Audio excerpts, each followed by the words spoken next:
Hi, my name is Tracey. Can you hear me? Yes, we can. Please go ahead. Thank you. My name is Tracey Mueller Gibbs. I'm a San Diego resident, a volunteer with a consumer watchdog, and I'm here today in memory of my son, Rowan.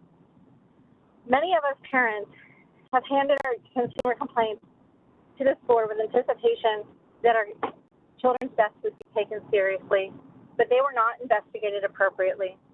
Please understand that my son's death would fall under the classification of what your specific complaint prioritization guidelines claim to issue the highest priority: gross negligence and repeated negligent acts involving death.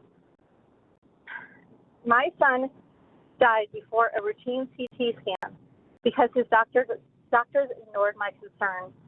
They only saw my son as a patient number and not as an individual that needed care.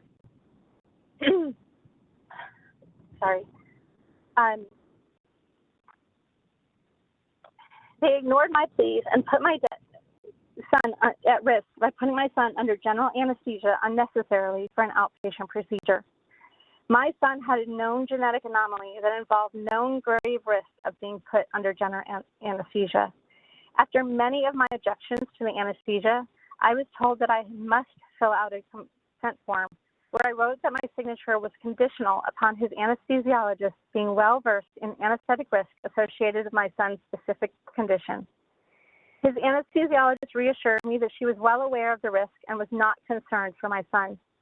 Despite profound known risks, she began to induce gas anesthesia after testing only his heart rate. I saw Rowan gasp as he fell asleep. I would understand only later that I watched my son go into sudden fatal cardiac arrest as his body interacted with the general anesthesia. My son walked into an outpatient procedure, excited to tell me about Santa Claus as we walked to the hallway to the CT room. 15 minutes later, he was dead.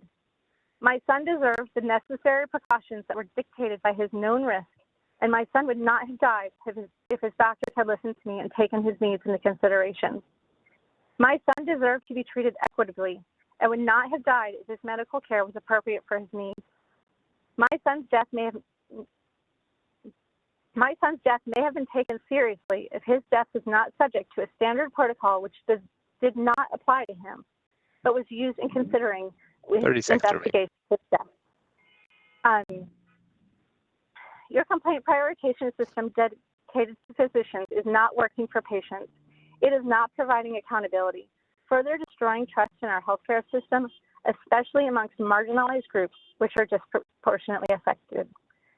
I am a teacher. If a student walked into my classroom and I gave them any substance that was known to carry a profound risk of death, I would lose my credential, my job, and face criminal charges.